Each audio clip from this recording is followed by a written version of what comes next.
When looking at the Force users in the game, we took a step back and decided what would we want to play and what would the fan want to play. We want to give players the opportunity to be the heroic Jedi like Luke Skywalker, or the darker, more avenging type of Jedi like his father Anakin.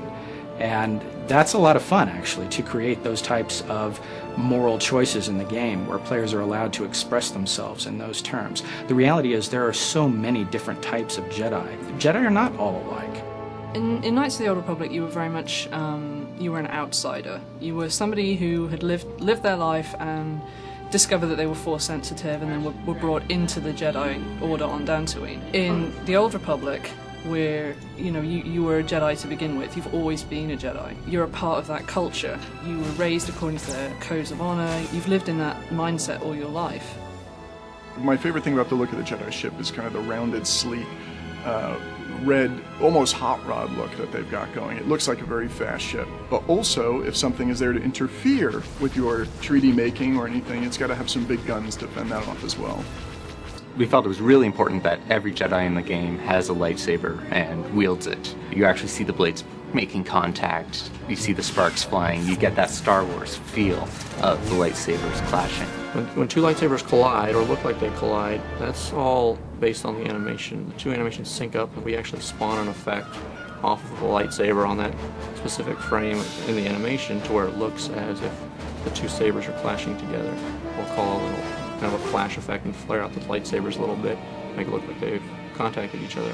Their lightsabers are more rounded and oddly enough more low-tech, kind of more the 70s Star Warsy look, which we had a lot of fun incorporating into the look throughout. When we're doing the Consular and Knight, or any class, we look at their colors. When we looked at the Jedi, these are the good guys, so we went with the earth tones. We took these robed monk ideas and then we added to them throughout their play.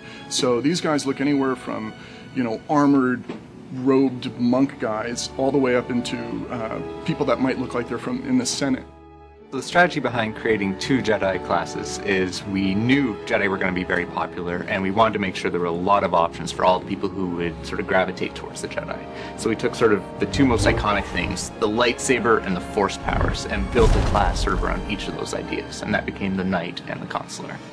The Jedi Knight is all about high adventure and action and, jumping right to the forefront of the battle and leading troops on the last desperate charge to save a world. The Jedi Knight's got a wide array of different melee attacks for different situations. So he'll have different saber moves he uses when he's, say, fighting one tough target versus a bunch of smaller enemies. And then these attacks, some of them will sort of build up his Force focus, and then other ones will spend it. So he's always got that sort of ebb and flow of building up to his big, strong attacks. If the Jedi Knight's role is to defend the Republic, the Consular's role is to be behind the scenes and to mend it and bring it back together.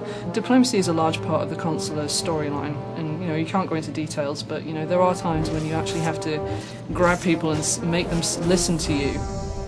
The Jedi Consular has actually a wide array of playstyles. If you like playing the sneaky rogue, we have a build there for you. If you like supporting your allies and controlling enemies, we have a role there. And we also have a straight up damage role where you're just smashing things with telekinetics. We've actually also built it so that if you do go down the healing route, your companion becomes more powerful as you level up as a healer.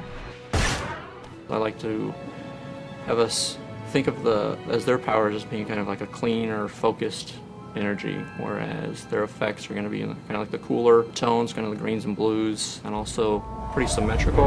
A lot of the effects, I like to have them look as if they're coming from the character. They're not really making magic between their hands when casting that. You can play through the Jedi Knight and get the great, big, thrilling action-adventure movie and play that all the way through, and then you can turn around and you can start a Jedi Consular character and get an entirely new story, just as exciting, but about all new things.